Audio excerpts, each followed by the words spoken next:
Halo, perkenalkan saya Dinda Ayu Valentina, NPM 009 dari kelas A. Assalamualaikum warahmatullahi wabarakatuh. Perkenalkan saya Rasyif Ahsan Abiyasa, NPM 023 dari kelas A.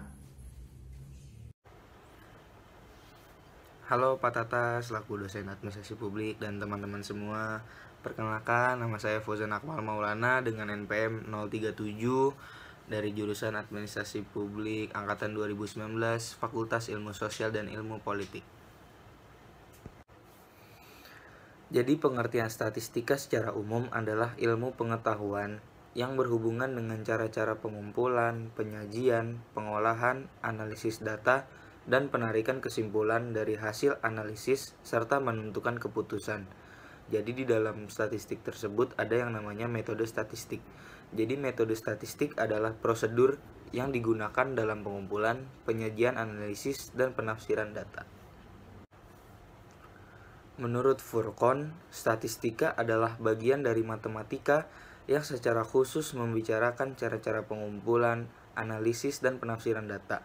Dengan kata lain, istilah statistika di sini digunakan untuk menunjukkan tubuh pengetahuan atau body of knowledge tentang cara-cara penarikan sampel atau pengumpulan data serta analisis dan penafsiran data. Jaspers juga menyatakan bahwa statistika adalah ilmu pengetahuan yang berhubungan dengan cara-cara pengumpulan data, pengolahan serta penganalisisannya, penarikan kesimpulan, serta pembuatan keputusan yang cukup beralasan berdasarkan fakta yang ada.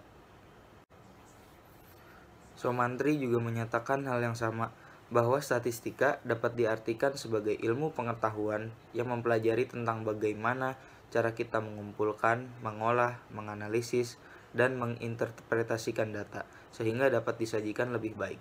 Ketiga pengertian statistika tersebut sama halnya dengan pengertian ilmu statistik, yaitu kumpulan dari cara-cara dan aturan-aturan mengenai pengumpulan, pengolahan, penafsiran, dan penarikan kesimpulan dari data-data yang berupa angka.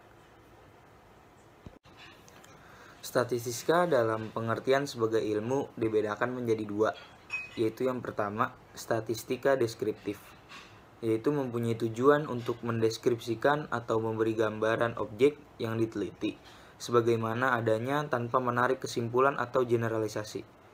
Dalam statistika deskriptif ini dikemukakan cara-cara penyajian data dalam bentuk tabel maupun diagram, penentuan rata-rata atau mean, modus, median, rentang, serta simpangan baku. Metode statistika digolongkan menjadi dua, yaitu metode statistika deskriptif dan metode statistika inferensial. Berikut adalah ruang lingkup statistika deskriptif menurut beberapa ahli. Somantri berpendapat bahwa statistika deskriptif membahas cara-cara pengumpulan data, penyederhanaan angka-angka pengamatan yang diperoleh atau meringkas dan menyajikan, serta melakukan pengukuran pemusatan dan penyebaran data untuk memperoleh informasi yang lebih menarik, berguna, dan mudah dipahami. Furqon juga menyatakan bahwa statistika deskriptif bertugas hanya untuk memperoleh gambaran atau ukuran-ukuran tentang data yang ada di tangan. Pasaribu mengemukakan bahwa statistika deskriptif ialah bagian dari statistik yang membicarakan mengenai penyusunan data ke dalam daftar-daftar atau jadwal, pembuatan grafik-grafik, dan lain-lain yang sama sekali tidak menyangkut penarikan kesimpulan. Jadi statistika deskriptif adalah statistik yang membahas mengenai pengumpulan, pengolahan, penyajian, serta penghitungan nilai-nilai dari suatu data yang digambarkan dalam tabel atau diagram dan tidak menyangkut sama sekali terkait penarikan kesimpulan. Nah, contoh dari masalah statistika deskriptif itu ada yang pertama tabulasi data, diagram balok, diagram kue pie atau chart pie, dan yang keempat yaitu grafik perkembangan harga dari tahun ke tahun. Nah, yang selanjutnya yaitu statistika inferensial. Nah, dalam statistika ini tujuannya adalah untuk penarikan kesimpulan. Sebelum menarik kesimpulan, dilakukan suatu dugaan yang diperoleh dari statistika deskriptif.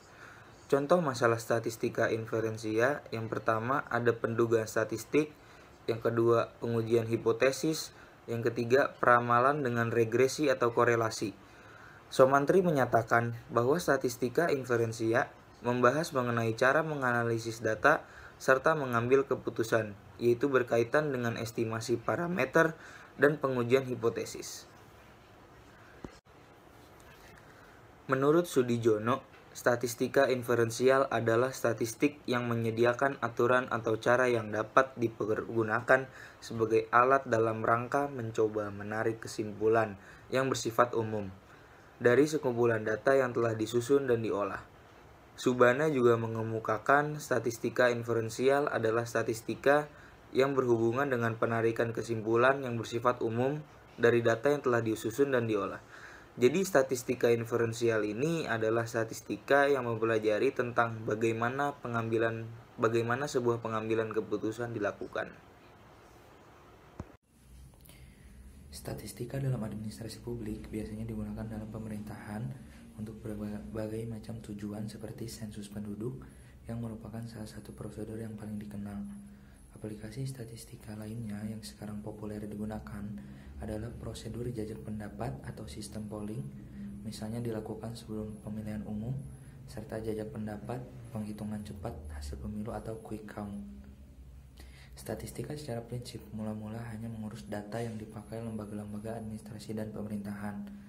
Pengumpulan data terus berlanjut, khususnya melalui sensus yang dilakukan secara teratur untuk memberi informasi ke pendidikan yang berubah setiap saat. Secara umum, terdapat 3 jenis statistika, yaitu statistik deskriptif, komparatif, dan asosiatif. Bidang kerja yang memiliki korelasi dengan statistika administrasi publik adalah yang pertama, konsultan pemerintah. Konsultan pemerintah sangat dibutuhkan saat ini untuk mengurai permasalahan-permasalahan yang muncul di pemerintahan.